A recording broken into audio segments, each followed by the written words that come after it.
ठीक है, लाउड, बहुत लाउड तो नहीं है रोहित एंड अर्जुन, बहुत लाउड है? ओके, चलेगा ना? ऑन कर दिया? ओके, आज हम टीचिंग मेथड स्टार्ट कर रहे हैं एंड इससे पहले कि हम एक भी मेथड को स्टार्ट करें, आप मेथड को स्टार्ट करने से पहले अप्रोच और मेथड में डिफरेंस क्या होता है ये समझो। What is an approach? Approach का मतलब होता है हम जिस तरीके से, किस पॉइंट ऑफ व्यू से कौन सी धारणा को पहले मन में लेकर हम उस चीज को देख रहे हैं, ये अप्रोच होता है, ये मेथड नहीं है। अप्रोच का मतलब कोई चीज है, ऑलरेडी कोई चीज है और उस चीज के बारे में मेरी धारणा क्या है, ये अप्रोच है। एक एग्जाम्पल के लिए एक डब्बा है, मेरे सामने एक डब्बा है, मैं ये सोच सकती हूं कि ये डब्बा खाली है। अगर मेरी ये धारणा है कि ये डब्बा खाली है तो मैं ये सोचूंगी कि मैं इस डब्बे को भरूं कैसे, बाहर से भरूं कैसे, ये एक धारणा है। मैं ये मानकर चल रही हूं कि डब्बा खाली है, इसमें ये चीज होनी चाहिए, इसके अंदर ये चीज भरनी चाहिए। अब ये तो डब्बा खाली है, इसमें मुझे बाहर से चीज लानी है, चीज बाहर से लानी है और बाहर से लाकर मुझे इस डब्बे के अंदर भरना है। ये एक अप्रोच है। अगर मैं ये सोचूंगी कि डब्बा खाली है तो मैं वो सारे जतन करूंगी। ये क्या है? सब लोग इतने लेट आ रहे हो आज। अगर मैं ये धारणा बनाऊंगी कि डब्बा खाली है, अगर पहले से मेरी धारणा है कि डब्बा खाली है तो मैं क्या क्या जतन करूंगी? मैं बाजार जाऊंगी, वो चीज लाऊंगी, चीज लाकर फिर बस मुझे केवल इस डब्बे को खोलकर इस चीज को अंदर भरना है, मेरा इतना सा काम है। ये एक अप्रोच है। पर अगर मेरी धारणा ये है कि अरे मुझे बाजार से कुछ भी लाने की जरूरत नहीं है, ये डब्बा पड़ा और मुझे पता है कि इस डब्बे के अंदर वो चीज है, इसके अंदर मैदा है, मठरी तो बनानी है, डब्बे में ऑलरेडी मैदा है। अब केवल मुझे ये जतन करना है कि कैसे तो मैं इस डब्बे का ढक्कन खोल दूं और जो अंदर मैदा बंद है उसे बाहर निकाल दूं। तुम्हें समझ में आ रहा है? Are you able to see the difference? तो ही बेसिकली मेथड्स होते हैं। लैंग्वेज क्या है? लैंग्वेज संसार को समझने का, उसकी व्याख्या करने का और उसको दूसरों तक पहुंचाने का, जो हमने समझा वो हम दूसरों तक पहुंचा सके, इसी का माध्यम है लैंग्वेज। लैंग्वेज का मतलब संसार है और संसार ऐसा है, वैसा है, वैसा है। मैंने देखा, सुना, सब कुछ हुआ, फिर मैंने उसको अपने तरीके से समझकर उसको बाहर पहुंचाया दूसरे तक, ये लैंग्वेज है। अंडरस्टूड? लैंग्वेज को देखने का नजरिया या अप्रोच दो हो सकता है। एक ये है कि बच्चा तो खाली है, इसको नहीं आता कुछ, अपन को बाहर से इसके अंदर व्याकरण के नियम भरने हैं, वोकैबुलरी भरनी है, सेंटेंस स्ट्रक्चर्स भरना है, ये भरना है, वो भरना है, तब जाकर बच्चा भाषा बोल पाएगा। ये एक अप्रोच है। अंडरस्टूड? डब्बा खाली है। दूसरा अप्रोच ये है कि अरे बच्चा तो भरा पूरा है, इसके अंदर दुनिया की सारी भाषाओं का सब कुछ पहले से सिस्टम मौजूद है। अपन को बस इस बच्चे को थोड़ा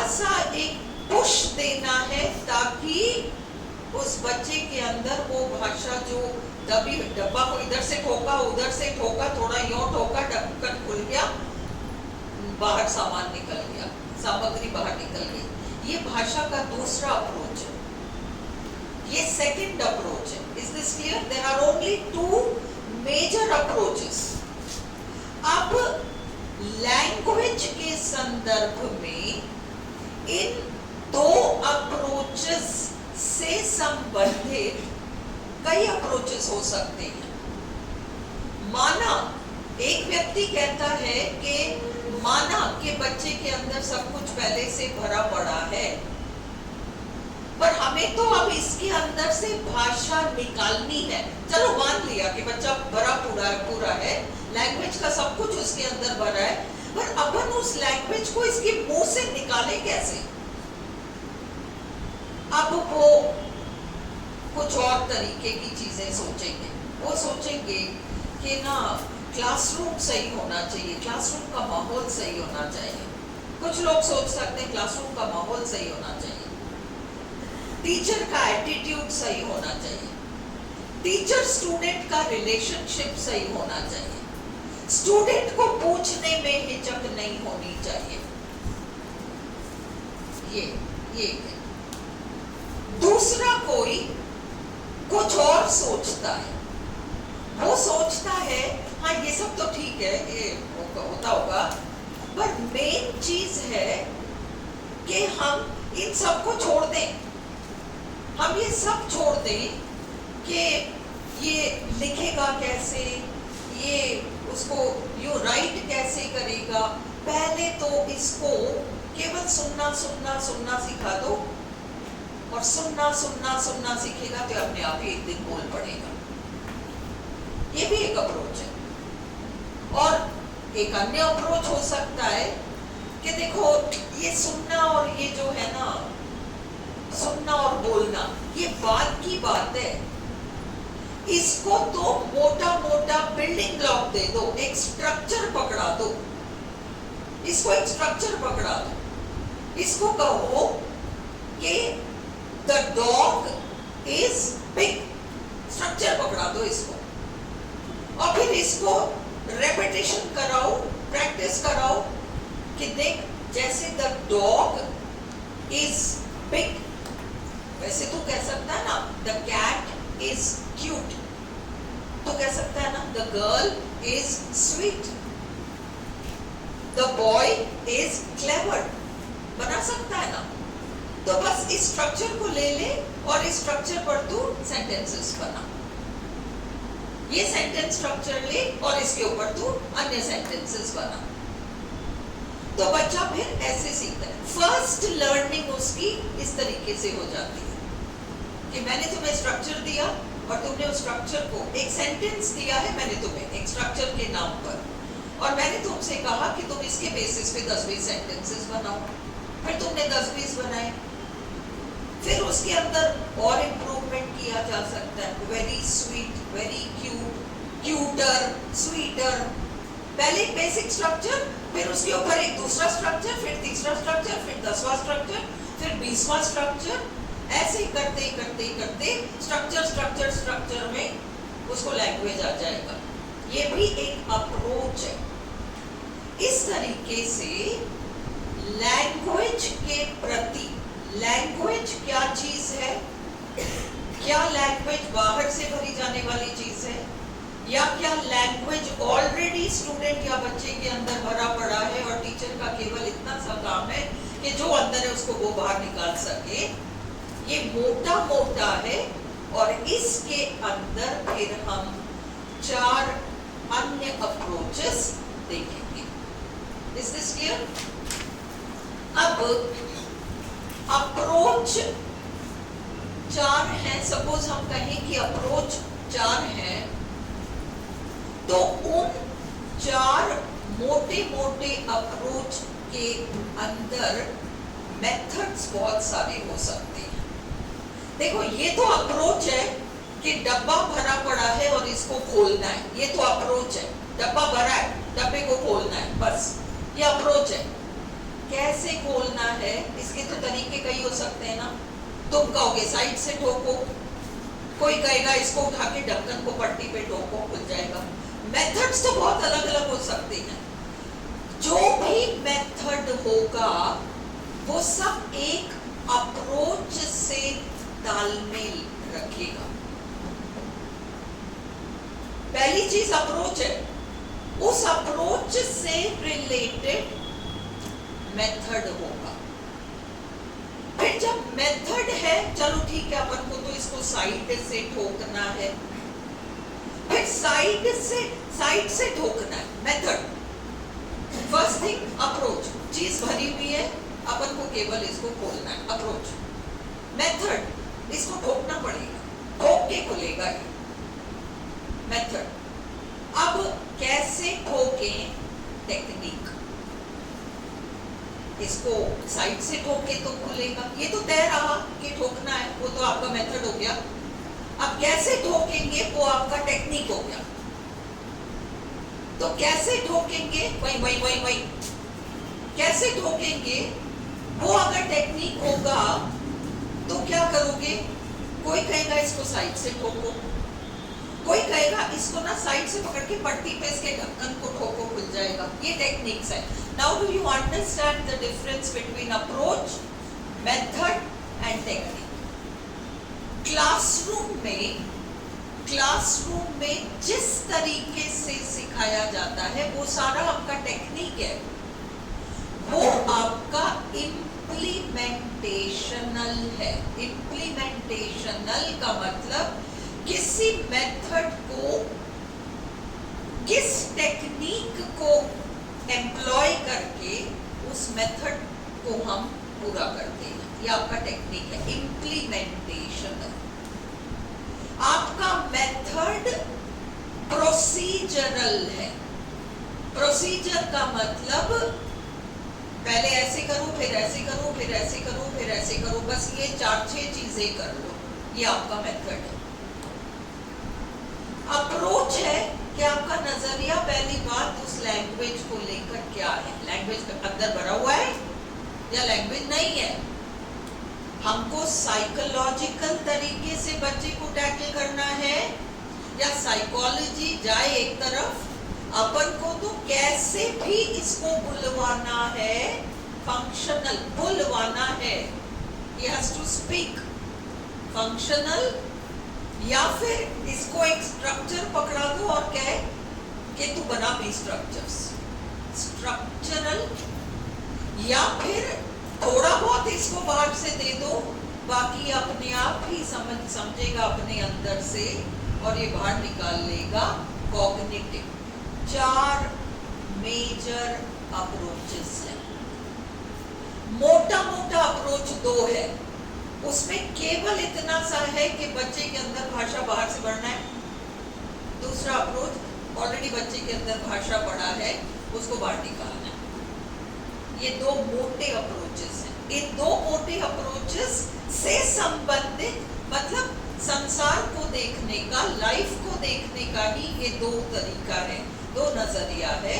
और लैंग्वेज को समझने वाले लिंग्विस्ट्स अगर ये मानते हैं कि ऑलरेडी अंदर भरा हुआ है, ऑलरेडी चीज अंदर भरा हुआ है, तो वो कॉग्निटिव को पसंद करेंगे, कॉग्निटिव अप्रोच को पसंद करेंगे, वो स्ट्रक्चरल की तरफ नहीं जाएंगे, क्योंकि स्ट्रक्चरल में तो बाहर से बढ़ना पड़ता है।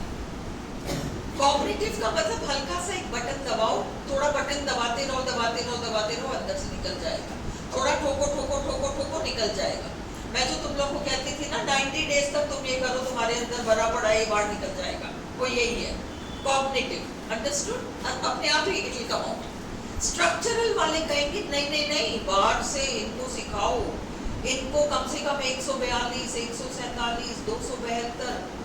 जब इंडिया में लैंग्वेज टीचिंग आई तो कमीशंस ने कहा 542 स्ट्रक्चर्स बना दो, पूरे इंग्लिश लैंग्वेज का 542 स्ट्रक्चर्स या कुछ ऐसा नंबर था।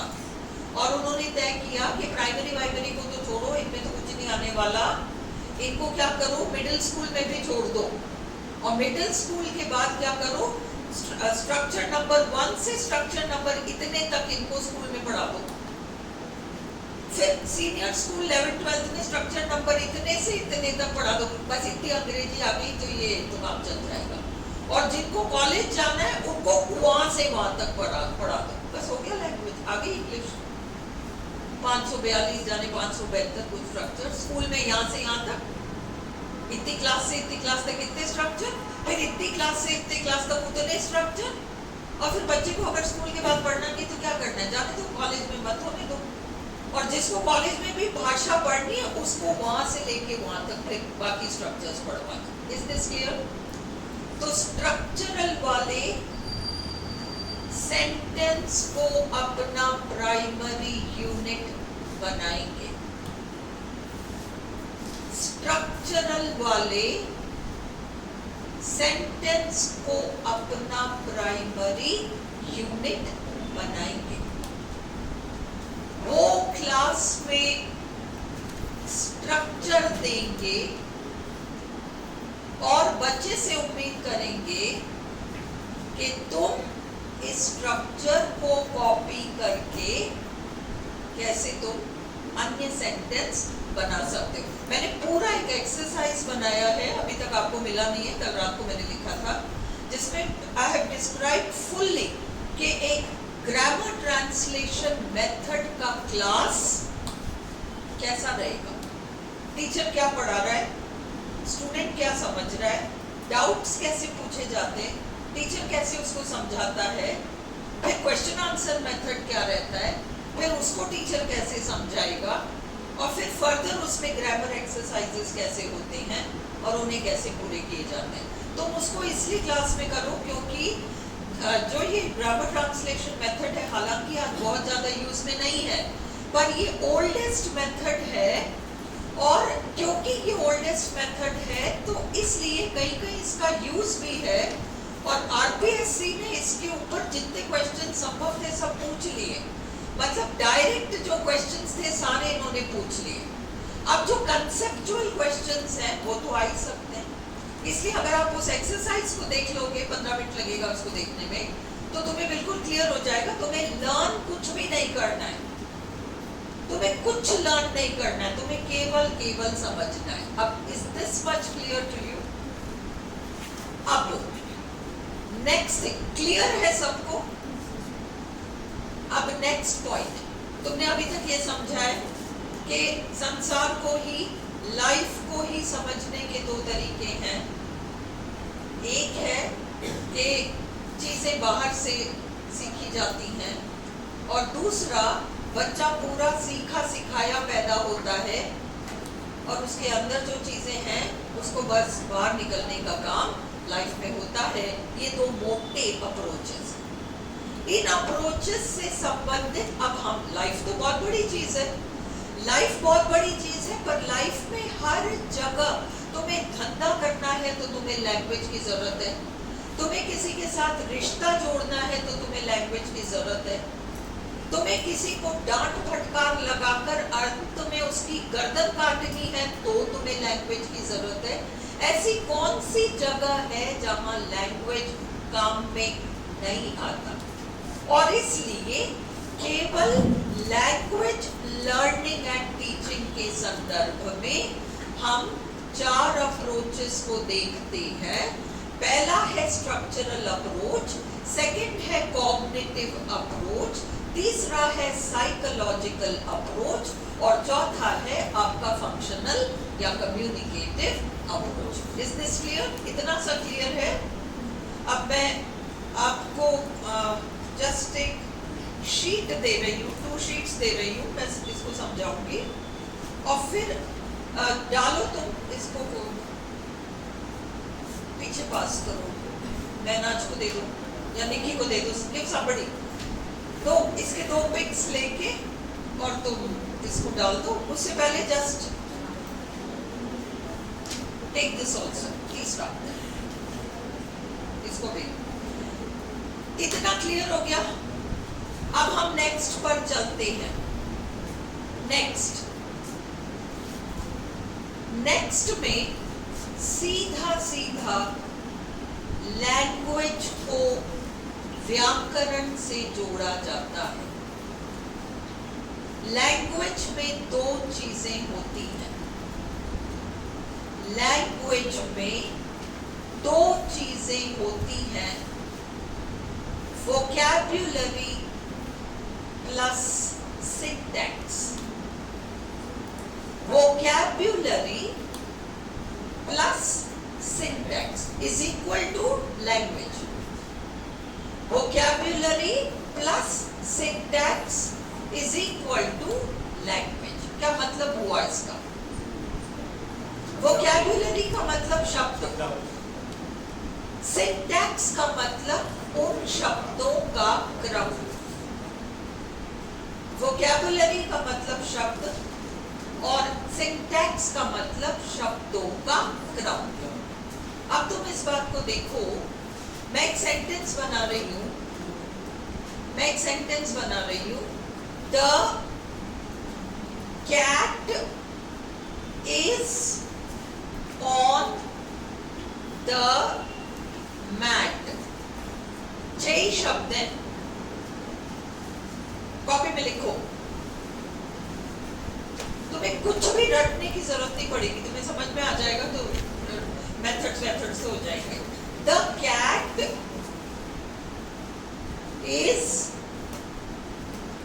ऑन द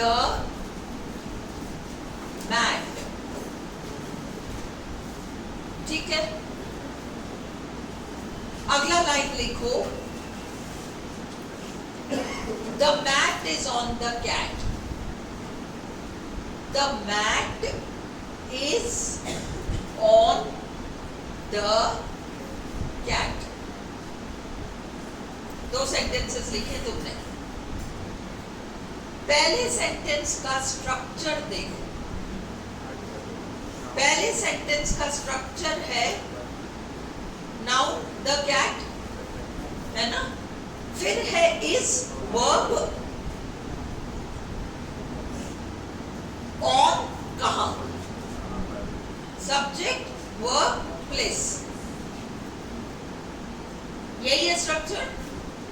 हम उसको एडवर्बियल कहेंगे, तुम लोग तो ग्रामर पढ़े हुए हो, तुम उसको एडवर्बियल कहोगे। On the cat is on the mat. On the mat जो है वो कहां का जवाब दे रहा है, वो एडवर्बियल हो गया। Is this clear?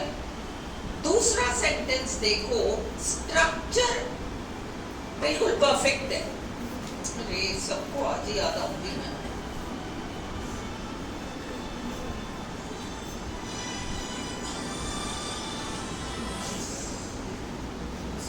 क्या करूं?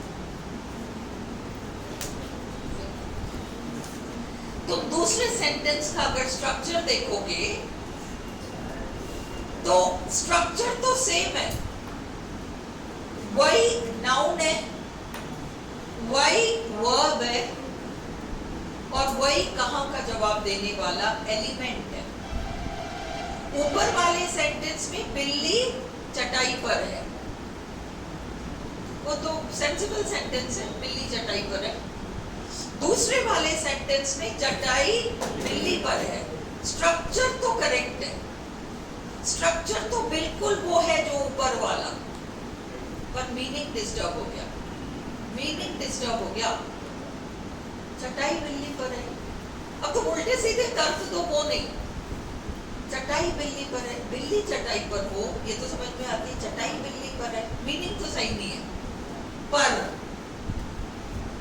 हम आज जिस मेथड को पढ़ेंगे, ग्रामर ट्रांसलेशन मेथड, वो कहता है स्ट्रक्चर सही होना चाहिए, मीनिंग कुछ भी नहीं हो।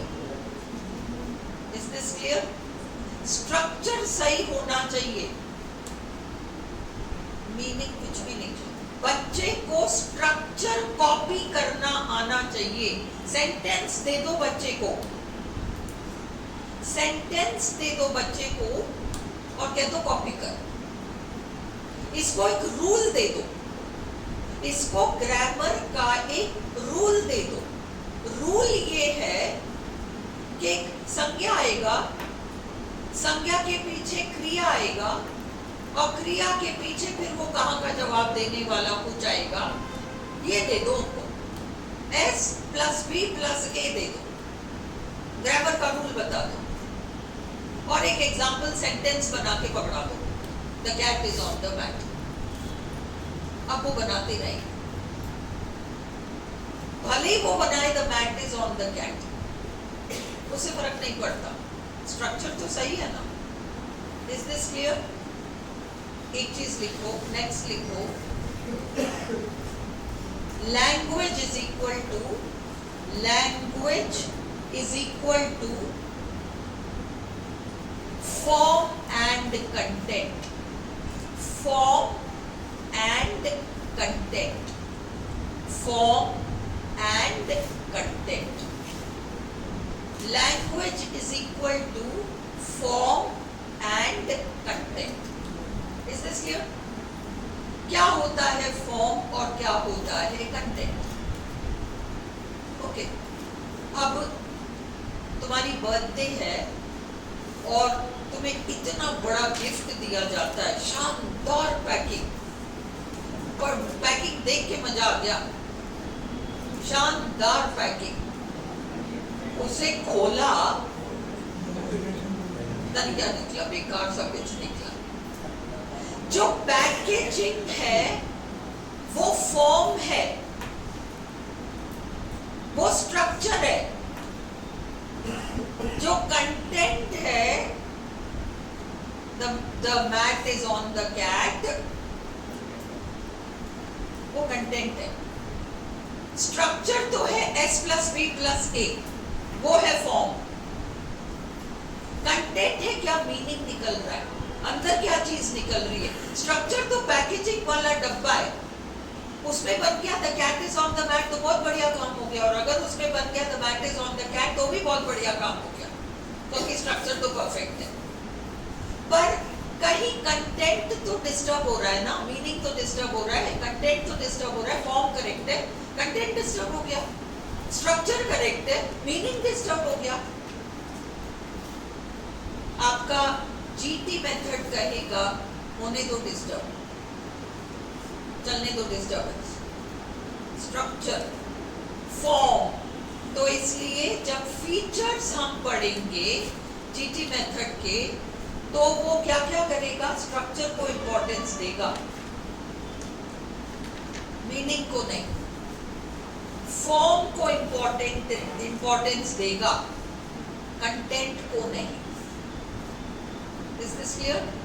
तो फिर वो अपने आप ही रीडिंग एंड राइटिंग को इंपॉर्टेंस देगा, जो कि स्ट्रक्चर सुन के थोड़ी, वो तो तुम लिखोगे, रीडिंग एंड राइटिंग को इंपॉर्टेंस देगा, कहेगा लिसनिंग एंड स्पीकिंग को एक तरफ छोड़, उसकी जरूरत नहीं है।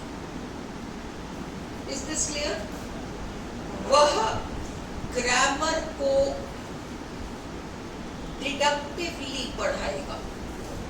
क्या होता है डिडक्टिवली पढ़ाना? तुम लोगों ने मेथड्स पढ़े होंगे तो तुमने ये टर्म सुने हैं कि ग्रामर को डिडक्टिवली पढ़ाना और ग्रामर को इंडक्टिवली पढ़ाना। क्या होता है डिडक्टिवली पढ़ाना और क्या होता है इंडक्टिवली पढ़ाना, है ना? तो तुम्हारे पास वो आ गया होगा, अभी पीडीएफ आया होगा ना, अभी मेरे को दे दिया। इस चीज को जस्ट एक बार पहले तो तुम ये पढ़ लो, टीचिंग अप्रोचेस ब्रॉड कैटेगरीज जो है, इसको एक बार पढ़ लो, फिर मैं वहां आती हूँ। Deductive and inductive grammar learning, ये आ गया। द डिफरेंट टीचिंग अप्रोचेस, ये आ गया।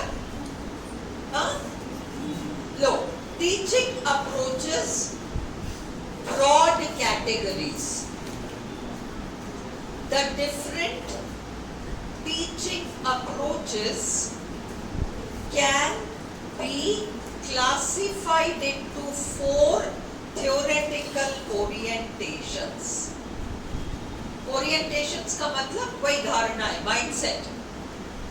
सबसे पहले स्ट्रक्चरल, दूसरा कॉग्निटिव, तीसरा साइकोलॉजिकल, चौथा फंक्शनल।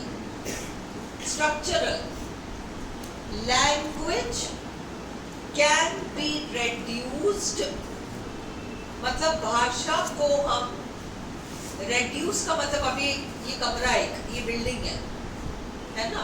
इसको हम अलग अलग, ये रहा ईंट, ये रहा लकड़ी, ये रहा लोहा, ये रहा पत्थर, ये रहा सीमेंट, हम ये कर सकते हैं, इसको रेड्यूस कर सकते हैं, है ना। Language can be reduced to a set of learnable building blocks. जैसे ईंट पत्थर लोहा लकड़ मिलकर मकान बनाता है, वैसे लैंग्वेज एक बिल्डिंग है और हम उसको इसके बिल्डिंग ब्लॉक्स तक उतार सकते हैं। There are rules known as grammar and syntax.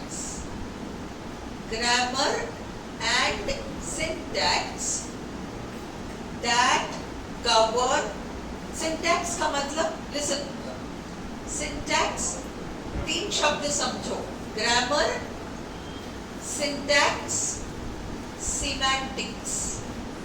लिखो grammar, grammar, syntax, semantics, SEMANTICS। Grammar तो रूल्स होते हैं, स्ट्रक्चरल होते हैं। सिंटैक्स होता है कि आपने उन रूल्स को कंबाइन कैसे किया। सिंटैक्स का मतलब उन रूल्स को हम कैसे कंबाइन करते हैं। और सीमेंटिक्स का मतलब मीनिंग, क्या निकलता है मीनिंग। आपने अभी तक जितना भी जीटीएम पढ़ा है, रीड लेवल के लिए भी पढ़ा ही होगा, और अभी जो मैंने समझाया है कि आपको समझ में आ रहा है कि जीटीएम में सीमेंटिक्स का कोई खास रोल नहीं है, कोई खास रोल नहीं है, मीनिंग का कोई खास रोल नहीं है, कंटेंट का कोई खास रोल नहीं है। और इसलिए there are rules known as grammar and syntax। Grammar पे तो जोर दिया जाएगा, सिमेंटिक्स पे जोर नहीं दिया जाएगा। सिंटैक्स तो केवल उसका क्रम है।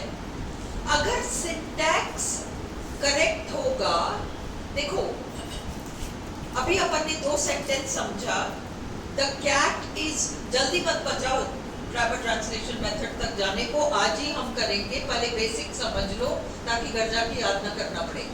The cat is on the mat, है ना, तुमने सेंटेंस लिखा, ये तो ग्रामर है। तुमने जोड़ा S plus B plus A, S plus B plus A, तो तुमने कहा the cat is on the mat. अब इसका ग्रामर भी सही है, सिंटैक्स भी सही है, और क्योंकि सिंटैक्स सही है इसलिए सिमेंटिक्स भी सही है। अब तुमने दूसरा सेंटेंस लिखा, the mat is on the cat, उसमें ग्रामर तो करेक्ट है, ग्रामर तो करेक्ट है, वही SVA आ रहा है, ग्रामर तो करेक्ट है, कहीं सिंटैक्स गड़बड़ा गया और इसलिए मीनिंग गड़बड़ा गया, सिमेंटिक्स गड़बड़ा गई। कैन यू अंडरस्टैंड, समझ में आ गई ये बात। Grammar, syntax, semantics, grammar syntax सही होंगे तो सिमेंटिक्स अपने आप ही सही हो जाएंगे। ग्रामर सही है पर सिंटैक्स थोड़ा सा ऊपर नीचे हो गया तो सिमेंटिक्स संभवतः गड़बड़ हो जाएंगे। Is this clear? तो structural language can B reduced to a set of learnable building blocks। इसको कहते हैं मतलब इसको कहते हैं नाउन, इसको कहते हैं वर्ब, इसको कहते हैं एडवर्ब। ये सारा बिल्डिंग ब्लॉक से कैसे इनको जोड़ा जाता है। There are rules known as grammar and syntax that govern how to combine these basic elements। कैसे इनको जोड़ा जाता है। These rules can be memorized। In rules को याद किया जा सकता है। स्ट्रक्चर्स को आप याद कर सकते हो। Grammar text books are the most commonly used material in this. Okay, अगर जीटीएम होगा तो वो बुक्स पर बहुत फोकस करेगा। आपको एक्चुअली मेथड पूरा डिटेल में पढ़ने की जरूरत नहीं, वैसे ही समझ में आ जाएगा। स्ट्रक्चर गवर्नड है, स्ट्रक्चर गवर्नड है, मीनिंग गवर्नड नहीं है, अंडरस्टूड। ग्रामर गवर्नड है बिल्कुल, बट सिंटैक्स और सिमेंटिक्स गवर्नड नहीं है। फॉर्म गवर्नड है, कंटेंट गवर्नड नहीं है।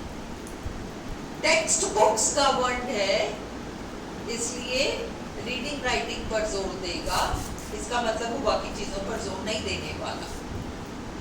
बेसिक जीटीएम बेसिक, समझ में आई? अब इसका ये मतलब नहीं है कि टोटली जीटीएम जो है स्ट्रक्चरल ही होगा, उसमें और भी एलिमेंट्स हो सकती हैं जैसे जैसे हम आगे बढ़ते हैं। दूसरा देखो कॉग्निटिव, कॉग्निटिव, कॉग्निटिव का मतलब अंदर आपके कुछ ऐसा है जो कि आपको चीजों को समझने में हेल्प करता है। जब आप केवल एक स्ट्रक्चर को देखते हो और उसको कॉपी करते हो तो वो रोट लर्निंग है, रटंत विद्या, रटंत विद्या है। उसमें कॉग्निशन का कोई काम नहीं है कि तुम समझो, तुम उसको प्रोसेस करो और फिर तुम कुछ करो, ये सब नहीं, बस ब्लाइंडली कॉपी है, रटा और उसको प्रोड्यूस किया, रिप्रोड्यूस किया। कॉग्निटिव में learning a language is a conscious, जानबूझकर चलाकर, रैशनल इंफॉर्मेशन प्रोसेसिंग इवेंट। आपके अंदर जैसे कंप्यूटर में प्रोसेसर है, आपके अंदर प्रोसेसर है, already there is a processor in place in your brain. According to this approach, the techniques, strategies and the sequence of lessons are learned and cannot be predetermined। इसमें हम कुछ चीजों को सीखते हैं, ये पहले से ऐसे हैं, बस इनको लर्न कर लो, ये चीज नहीं होती। ये अप्रोच इन सवालों को पूछता है, how can a language B effectively learn, भाषा को ढंग से कैसे सीखा जा सकता है, कॉग्निटिव अप्रोच पूछेगा। हम वोकैबुलरी को कैसे अभी टेम्पररीली भी याद करें और एक बार टेम्पररीली याद करके इसको परमानेंटली याद कैसे रखें, ये तीनों सवालों का जवाब आपका कॉग्निटिव अप्रोच देगा। नेक्स्ट है साइकोलॉजिकल अप्रोच।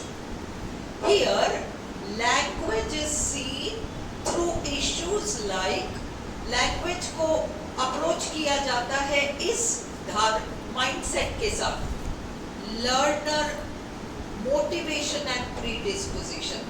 लर्नर जो है वो कितना मोटिवेटेड है किसी चीज को सीखने के लिए, क्या उसे जबरदस्ती सिखा रहे हैं अपन, उसका पहले से प्रीडिस्पोजिशन या टेम्परामेंट उसका कैसा है, लर्नर कैसा है। दूसरा लोकेशंस, जहां बच्चों को लैंग्वेज सिखाई जाती है, स्कूल्स, वो जगह कैसे है, वो जगह कैसे है, वहां का माहौल कैसा है। कंड्यूसिवनेस टू लर्निंग, कंड्यूसिवनेस टू लर्निंग मतलब वो स्कूल जहां है वहां का माहौल लर्निंग को प्रोत्साहन दे भी पाता है या नहीं। जिस जगह पर है उस जगह पर बच्चे जाना ही नहीं चाहते, वहां उनको अजीब सा लगता है, नहीं पढ़ पाते, the place is not suitable, ये साइकोलॉजिकल है ना। तीसरा teacher student dynamics, teacher student रिश्ता, टीचर सपोर्ट लेवल, टीचर का कितना सपोर्ट उस बच्चे को मिलता है, और लास्ट है स्ट्रेस लेवल्स एक्सेट्रा। ये चारों चीजें साइकोलॉजिकल अप्रोच में आती है। लास्ट है आपका फंक्शनल या कम्युनिकेटिव। ये जो है इस बात पर जोर देगा कि भाषा को सुनो और भाषा को बोलो। They emphasize spoken language over written language। अगर वो क्वेश्चन पूछते हैं कौन सा मेथड, इनमें से कौन सा वाला मेथड इसके ऊपर इसको प्रेफरेंस देता है, स्पोकन लैंग्वेज को रिटन लैंग्वेज के ऊपर, क्या ग्रामर ट्रांसलेशन मेथड देता है? बिल्कुल भी नहीं देता है, वो तो देता ही नहीं है ना। वो तो केवल रीडिंग और राइटिंग को देता है, वो सुनना और बोलना उसको इम्पोर्टेंस ही नहीं देता। पर फंक्शनल में होता है, फंक्शनल या कम्युनिकेटिव अप्रोच में स्पोकन लैंग्वेज को रिटन लैंग्वेज के ऊपर इम्पोर्टेंस दी जाती है। They feel that language is not a set of grammar rules. नहीं केवल व्याकरण के रूल्स को रट लेने से व्यक्ति बोलने नहीं लग जाएगा, but rather a tool for communication. ये तो एक टूल है जिसको इस्तेमाल करके हम बोलना सीख सकते हैं, पर यही सर्वे सर्वा नहीं है ग्रामर के रूल्स। ग्रामर के सारे रूल्स आगे तो व्यक्ति बहुत अच्छा बोलने लग जाएगा, नहीं। They prefer question and answer interactions, आपस में question answer method, where students get a feel, actually बुलवाना बच्चे से, जहाँ स्टूडेंट्स को फील होने लगता है कि किसी भाषा को बोलना क्या होता है, किसी फॉरेन लैंग्वेज को बोलना क्या होता है, of what speaking the language is really like. Clear है? अब अपन ने देखा था कि ग्रामर को डिडक्टिवली पढ़ाया जाता है और इंडक्टिवली पढ़ाया जाता है ना। इन दोनों में डिफरेंस क्या है? रूल्स ऑफ ग्रामर को ऊपर से पहले से दे दिया जाता है, दिस इज द रूल, ये डिडक्टिव है। पर सेंटेंसेस को पढ़कर अपने आप एक रूल निकलता है। देखो अपन ने एक्टिव पैसिव किया था, हमने दोनों बैचेस में कर लिया है। तब अपन के सामने एक रूल निकला था कि ना, अगर एक्टिव सेंटेंस में 2 वर्ब एलिमेंट्स हैं तो पैसिव में 3 होते हैं, अगर उसमें 4 हैं तो इसमें 5 होते हैं, इसमें 3 है तो ये अपन ने रूल करके फिर उसको नहीं पढ़ा था, अपन ने पढ़ते पढ़ते ये रूल निकला था।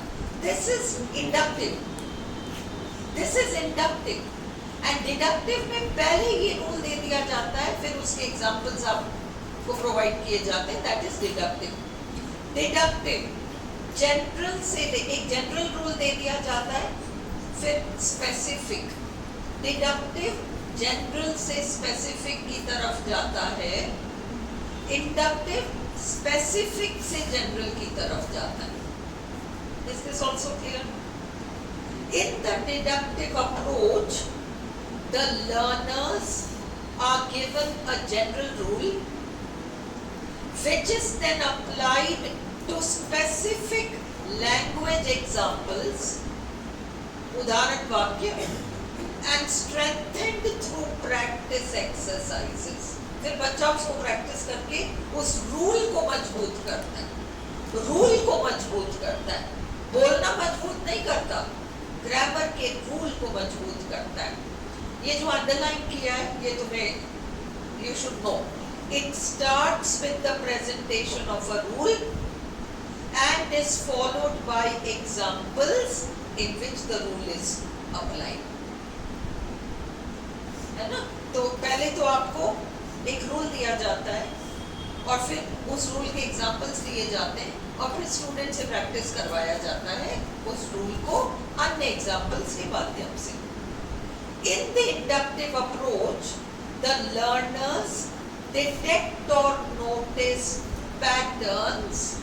पढ़ते पढ़ते कोई रूल दिमाग में अपने आप ही क्लिक होता है and work out a rule for themselves, और अपन खुद के लिए एक रूल बना लेते हैं कि ऐसे वहाँ 3 आए ना तो उसको कैसे बनाते वक्त 4 ढूंढना, खुद ही रूल बनाते हैं खुद के लिए before they practice the language, तब जाकर वो उस लैंग्वेज को प्रैक्टिस करते हैं। तो जो आपका इंडक्टिव अप्रोच है उसमें क्या होगा, method it starts with examples from which a rule is inferred. यहाँ तक क्लियर है? वीडियो बंद करो, इसके बाद हम स्टार्ट करेंगे grammar translation method, but let us